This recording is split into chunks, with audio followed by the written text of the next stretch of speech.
جو آیات پڑھی ہیں ان کا ترجمہ ہے، بے شک اسلام کے کام کرنے والے مرد اور اسلام کے کام کرنے والی عورتیں، اور ایمان لانے والے مرد اور ایمان لانے والی عورتیں، اور فرما برداری کرنے والے مرد اور فرما برداری کرنے والی عورتیں، اور راست باز مرد اور راست باز عورتیں، اور صبر کرنے والے مرد اور صبر کرنے والی عورتیں، اور خشوع کرنے والے مرد اور خشوع کرنے والی عورتیں،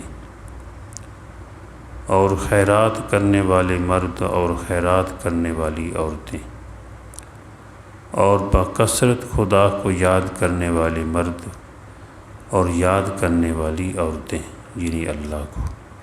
ان سب کے لیے اللہ تعالیٰ نے مغفرت اور اجر عظیم تیار کر رکھا ہے۔ تو عورتوں کو یہ مغفرت اور اجر عظیم کا انعام حضرت ام سلمہ رضی اللہ تعالی عنہا کے واسطے سے حاصل ہوا ہے۔ اور دوسرے مقام پر اللہ پاک نے فرمایا، جو شخص کوئی نیک کام کرے گا، خود خواہ مرد ہو یا عورت، بشرطِ صاحب ایمان ہو، تو ہم اس شخص کو دنیا میں بالطف زندگی دیں گے۔ ہمارے شیخ فرماتے تھے اللہ پاک مزیدار زندگی عطا فرمائیں گے۔ مزیدار زندگی کی ہم ضمانت لیتے ہیں، فرمایا۔ اور جو حدیث پڑھی گئی ہے یہ حضرت عائشہ رضی اللہ تعالی عنہا سے روایت ہے، حضور صلی اللہ علیہ وسلم کا ارشاد مبارک ہے، خیرکم خیرکم لأہلہ، تم میں سب سے اچھا وہی ہے جو اپنے اہل کے لیے اچھا رہے، اور میں یعنی آپ صلی اللہ علیہ وسلم تم سب سے اچھا ہوں جو اپنے اہل سے اچھا رہتا ہوں۔ تشریح، یعنی تم میں سب سے بہتر وہ ہے جو اپنے اہل کے لیے یعنی اپنے اہل و عیال کے لیے کے ساتھ بھلائی کرنے والا ہو اور نیک سلوک برتنے والا ہو۔ یہ چیز اس کی خوش اخلاقی پر دلالت کرتی ہے، یعنی بیویوں سے اچھا سلوک کرتا ہو۔ ایک قول یہ ہے کہ آل سے مراد میاں بیوی اور اقربا اور خدام ہیں، یعنی چاہے وہ خادم ہے، چاہے وہ رشتہ دار ہوں، میاں بیوی آپس میں اچھا سلوک کریں۔ پچھلی دفعہ بھی بتایا تھا کہ یہ بہت بڑا رشتہ ہے، میاں بیوی کا رشتہ ایسا رشتہ ہے کہ اس کی برکت سے تمام رشتے جنم لیتے ہیں۔ اور جن علاقوں کے اندر، جن ملکوں کے اندر یہ رشتہ نہیں ہے، وہاں تو ایک انسانوں کا جنگل ہے، انسانوں کی صورت میں درندے اور جانور رہتے ہیں، کوئی رشتہ نہیں وہاں پہ۔ ہمارے مسلمانوں کے ہاں اللہ پاک نے یہ پاک رشتے بنائے ہیں کہ یہاں پر کوئی نظر آئے گا تو ہو سکتا ہے کسی کا چچا ہو اور کسی کا ماموں ہو، کسی کا بھائی ہو، کسی کا بیٹا ہو۔ عورت جو نظر آئے گی تو پتہ چلے گا تحقیق کرنے سے کہ یہ فلاں کی بیٹی ہے یا فلاں کی ماں ہے، فلاں کی دادی ہے، فلاں کی نانی ہے، فلاں کی زوجہ ہے اور فلاں کی خالہ ہے۔ رشتے قائم ہیں اور سب احترام والے ہیں۔ یہ اسلام کی برکت ہے، بلکہ اسلام نے جس عورت کا دودھ پی لیا ہو کسی بچے نے معصومیت کی حالت میں، یعنی 2 سال جو دودھ بچے پیتے ہیں، تو وہ ماں ہی اس کی ہوتی ہے۔ رشتہ ایسا قائم ہو جاتا ہے جیسے وہ ماں کا بیٹا ہے اور اس کی وہ ماں ہے، اس کی اولاد اس کے بہن بھائی کہلواتی ہے، کہ رضائی بہن بھائی ہیں۔ ایسا رشتہ قائم ہوتا ہے کہ اس کی اولاد کے ساتھ جس کا دودھ پیا ہو کسی مرد نے یا عورت نے، کہ وہ آپس میں نکاح ہی نہیں ہو سکتا، ایک خونی رشتے کی طرح ہو جاتا ہے۔ اسلام نے ایسا مذہب دیا ہے پاکیزہ، اور پورے عالم کو آپس میں جوڑا ہے، لیکن اسلام غلط چیزوں سے بھی منع کرتا ہے۔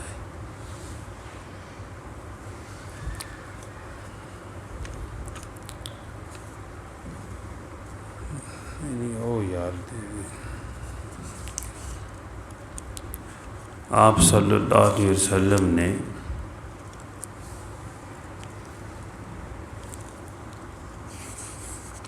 عورت کے مقام کو بیان کیا ہے اور لوگوں کو بتایا ہے کہ اس کی کیا شان ہے۔ زمانہ جاہلیت میں تو اس کو کوئی سمجھتا ہی نہیں تھا، بیٹیوں کو زندہ درگور کر دیتے، زندہ دفن کر دیتے، وہ روتی رہتی۔ لیکن حضور پاک صلی اللہ علیہ وسلم تشریف لائے تو بیٹیوں کا احترام سکھایا اور بتایا کہ ان کی برکت سے تو اللہ پاک تمہیں اجر عطا فرمائیں گے، تمہیں جنت دیں گے۔ لیکن آج کافروں نے، غلط لوگوں نے اسلام کے خلاف غلط پراپوگنڈا کر کے لوگوں کو متنفر کرنے کی کوشش کی ہے، اور عورت ایک گھر کی ملکہ تھی اور گھر کی زینت تھی۔ اس کی برکت سے گھر جو ہے ایک امن کا گہوارہ بنتا ہے۔ لیکن اس کو بہت ہی بعض قوموں نے اور مذہبوں نے گرا دیا۔ بعض ایسے مذہب ہوئے ہیں کہ جو عورت کو انسان ہی نہیں سمجھتے تھے، نعوذ باللہ۔ لیکن ہمارے نبی پاک صلی اللہ علیہ وسلم تشریف لائے، صرف ان کو درگور ہونے سے بچایا نہیں، بتایا اگر یہ ماں ہے تو اس کے قدموں میں تیرے لیے جنت ہے،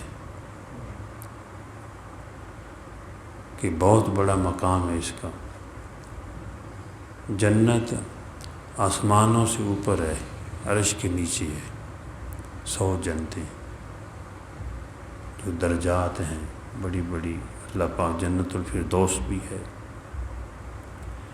لیکن یہ بتایا، اس کی شان اور عظمت کو بتایا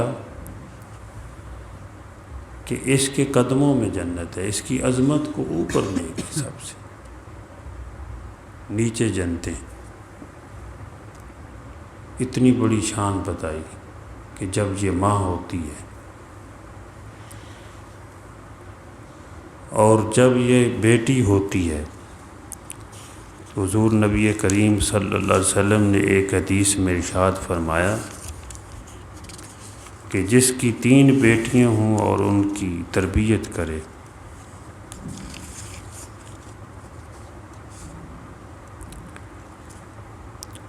فرمایا جس نے 3 بیٹیاں یا 3 بہنوں کی پرورش کی، ان کی تعلیم و تربیت کا انتظام کیا، یہاں تک کہ اللہ تعالیٰ ان کو اس سے بے نیاز کر دے، تو اللہ تعالیٰ اس کے لیے جنت لازم فرما دیتی۔ ایک شخص نے عرض کیا جو دو کی پرورش کرے، یعنی دو بہنوں کی، دو بیٹیوں کی، آپ صلی اللہ علیہ وسلم نے ارشاد فرمایا دو پر بھی یعنی اللہ پاک ان کو جنت عطا فرمائیں گے۔ یہاں تک کہ اگر لوگ ایک کا ذکر بھی کرتے تو آپ صلی اللہ علیہ وسلم ایک کے بارے میں بھی جنت کی بشارت فرماتے۔ تو یہ مقام بیٹیوں کا، بہنوں کا بتایا کہ ان کی برکت سے تمہیں اللہ پاک جنت عطا فرمائیں گے۔ جب بہن کی صورت میں ہے تو پھر بھی آخرت کی بخشش کا سبب ہے، اگر کوشش کریں کہ اس کی تربیت ہو، وہ نیک بنے، دین والی ہو۔ اس سے یہ بھی پتہ چلا کہ غلط کاموں سے بھی بچنا چاہیے اور اپنے گھر والوں کو بچانا چاہیے۔ بعض عورتیں بھی بڑی کامل ہوتی ہیں، ان کی برکت سے مرد دین والے بنتے ہیں۔ ایک تو ہے کہ مرد دین سکھائے گھر میں، اور عورتیں دین والے ہوں تو وہ مردوں کو دین والا بنا دیتی ہیں۔ جیسے ام سلیم رضی اللہ تعالی عنہ، جب ان کا خامد فوت ہو گیا تو جو ابو طلحہ تھے زمانہ جاہلیت میں، ابھی مسلمان نہیں ہوئے تھے، تو انہوں نے آپ سے کہا، یعنی ام سلیم سے رضی اللہ تعالیٰ عنہ، کہ آپ مجھ سے نکاح کر لیں۔ تو ان کے پہلے بھی اولاد تھی، فرمایا نہیں، مجھے ضرورت نہیں ہے، میں اتنا سونا دوں گا، اتنی چاندی دوں گا، تو آپ مجھ سے نکاح کر لیں۔ فرمایا نہیں، اگر تو مسلمان ہو جائے تو پھر میں تو سے نکاح کر سکتی ہوں۔ اور ایک بات سمجھائی کہ ابو طلحہ تجھے شرم نہیں آتی؟ وہ فلاں جگہ پہ ایک درخت تھا اور فلاں نے اس کو کاٹا اور فلاں کے غلام نے اس کا بت بنایا، اور تو اس کے سامنے سجدہ کرتا ہے، تجھے شرم نہیں آتی؟ اس درخت کے سامنے سجدہ کر رہا۔ تو انہوں نے کہا کہ مجھے وقت چاہیے، تو بعد میں وہ مسلمان ہو گئے۔ تو فرمایا مجھے کچھ بھی نہیں چاہیے، بس اسلام، تیرا اسلام ہی میرا مال ہے۔ تو مسلمان ابو طلحہ رضی اللہ تعالیٰ عنہ صحابی رسول بن گئے۔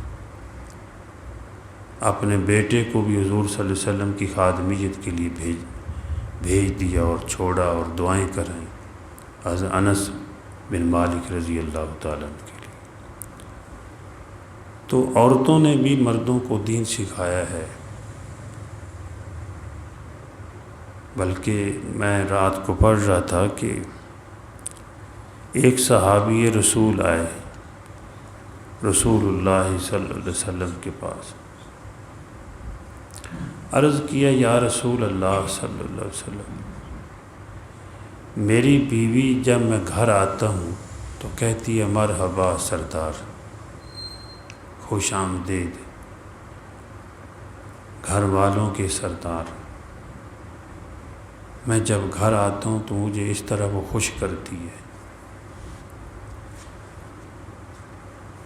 اور اگر میں غمگین ہوں، پریشان ہوں تو کہتی ہے آخرت کا سامان ہو رہا ہے، تو پریشان کیوں ہے؟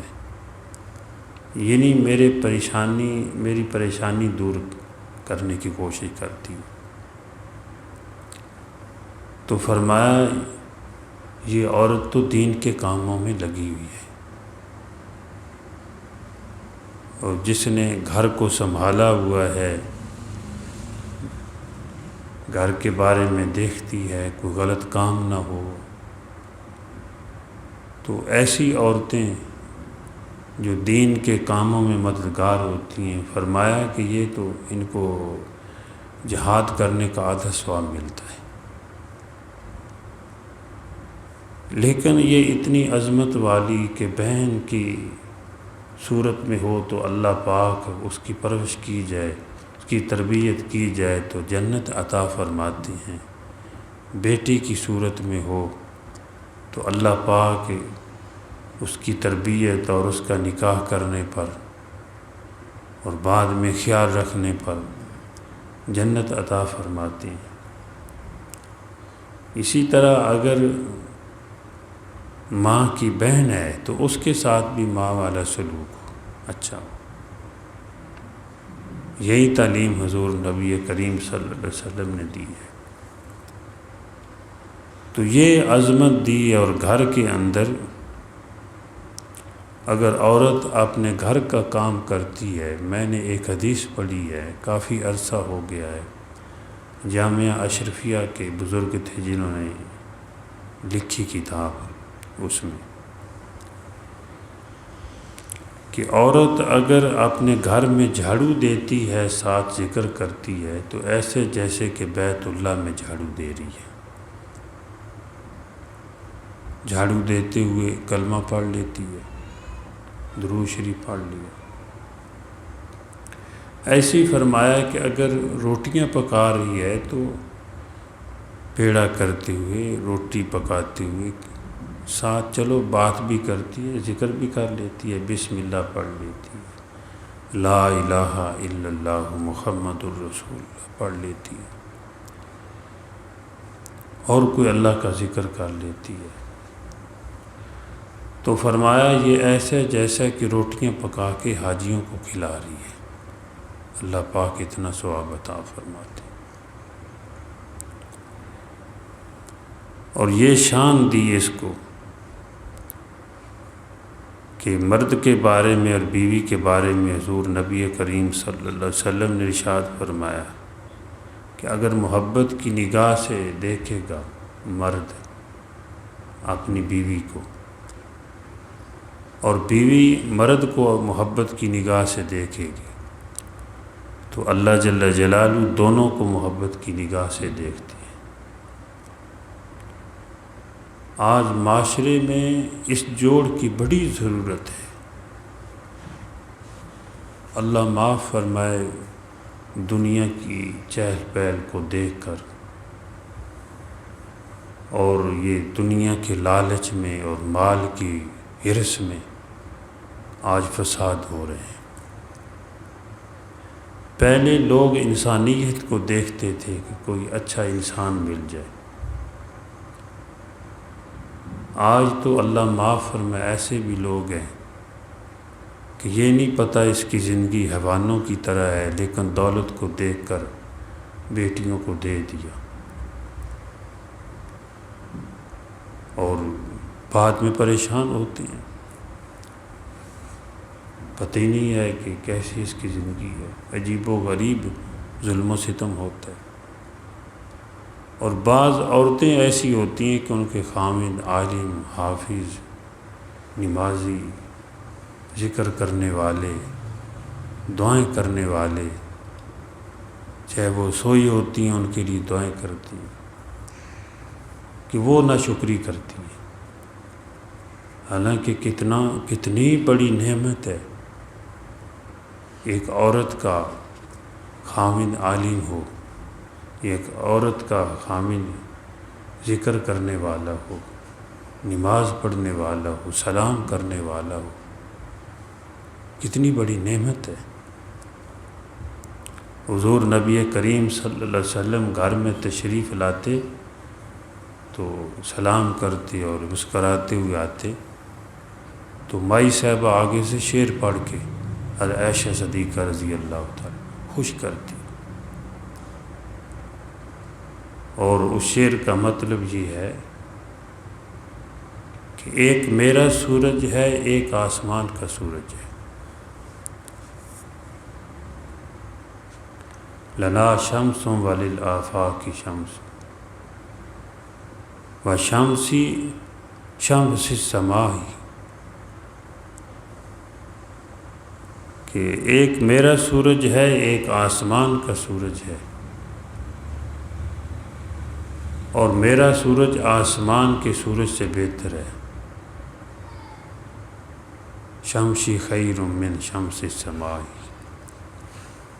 کہ میرا سورج جو ہے وہ آسمان کے سورج سے بہتر ہے۔ آسمان کا سورج جو ہے وہ فجر کے وقت طلوع ہوتا ہے، میرا سورج جو ہے وہ عشاء کے بعد میرے گھر میں طلوع ہوتا ہے۔ یعنی آپ صلی اللہ علیہ وسلم کی اس طرح تعریف کرتی۔ تو نیک بیوی کا مل جانا یہ بھی بہت بڑی نعمت ہے۔ حضور نبی کریم صلی اللہ علیہ وسلم نے فرمایا کہ دنیا کے سارے متاع ہے، ساز و سامان، لیکن اس میں بہترین متاع جو ہے وہ نیک عورت ہے، نیک عورت کا مل جانا۔ اسی طرح عورت کا جو ہے، عورت کے لیے بہترین سامان اگر دیکھا جائے تو نیک خاوند مل جانا۔ اور اللہ ایسا مسلمانوں کے اندر جوڑ پیدا فرما دے کہ آج معاشرے کے اندر یہ بہت بڑا نقصان ہو رہا ہے کہ دل دور ہو رہے ہیں۔ وجہ دنیا ہے، بے اخلاقی ہے، یا دین سے دوری ہے، کیونکہ ہمارا دین تو آپس میں جوڑتا ہے اور محبتیں جو ہے وہ تقسیم کرتا ہے۔ اور جتنا کوئی غلط لوگوں کو، اہل کفر کی زندگیوں کو دیکھے گا وہ دور ہوگا دین سے۔ پھر اگر ہم نے دیکھنا ہے تو حضرت فاطمہ الزہرا کو دیکھا جائے کہ ان کی کیسی زندگی تھی، عورتیں ان کی زندگی کو دیکھیں۔ حضرت عائشہ صدیقہ رضی اللہ تعالی عنہا کے پردے کو دیکھیں، ان کی زندگی کو دیکھیں۔ حضرت مائی خدیجہ رضی اللہ تعالی عنہ، دیکھو حضور نبی کریم صلی اللہ علیہ وسلم کے گھر میں ایک ماہ تک چولہا نہیں جلتا تھا، کھجور پہ گزارا ہوتا یا پانی پہ یا اس طرح کی چیز پہ کوئی گزارا ہوتا، لیکن کوئی شکوہ نہیں ہے۔ آج تو اللہ پاک نے حضور صلی اللہ علیہ وسلم کی برکت سے، آپ کے صدقے امت کو کتنا عطا فرمایا۔ آپ نے دکھ اٹھائے امت کے لیے، لیکن امت کے گھر کے اندر کتنے سامان ہیں۔ آپ کے گھر میں چراغ نہیں جلا ایک ماہ تک، امت کے گھر میں تو آج پورا گھر روشن ہے۔ اس پہ آدمی شکر نہ کرے۔ کتنی نعمتیں اللہ پاک نے ہمیں عطا فرمائی۔ ایک کرنل صاحب تھے، ان کی بیگم صاحبہ فجر کی نماز پڑھتی، مصلی پہ بیٹھی رہتی تو چاشت کا وقت ہو جاتا، اشراق کا بھی نہیں، چاشت کا وقت ہو جاتا۔ تو کسی نے پوچھا اتنی دیر آپ مصلی پہ کیا کرتی رہتی ہے؟ فجر کی نماز پڑھی، پھر اتنی دیر چاشت کے وقت تک، تو کہتی میں اللہ کا شکر ادا کرتی رہتی ہوں کہ میرے مولا ہمیں اتنی نعمتیں عطا فرمائے۔ تو جس گھر میں شکر ہوگا اس گھر میں نعمتیں خود آئیں گی۔ ایسی نعمتوں کو، ایسے گھروں کو نعمتیں ڈھونڈتی ہیں جس گھر میں اللہ کا شکر ہو۔ گھر کو دیکھ کر شکر کیا جائے، اپنی آل اولاد کو دیکھ کے شکر کیا جائے، الحمدللہ کہا جائے۔ لیکن اس کا یہ مطلب نہیں ہے کہ آدمی کو غلط کرے، اولاد غلط کرے، اس کو کچھ نہ کہے، نہیں، کہتے رہے، اللہ سے ڈراتے رہیں، اللہ سے ڈراتے رہیں کہ یہ کام کرنے سے اللہ ناراض ہوتا ہے، نہ کرو، یہ شریعت کے خلاف ہے، یہ نہ کرو، یہ کام کرنے کے ہیں، یہ کیا کریں۔ سیدنا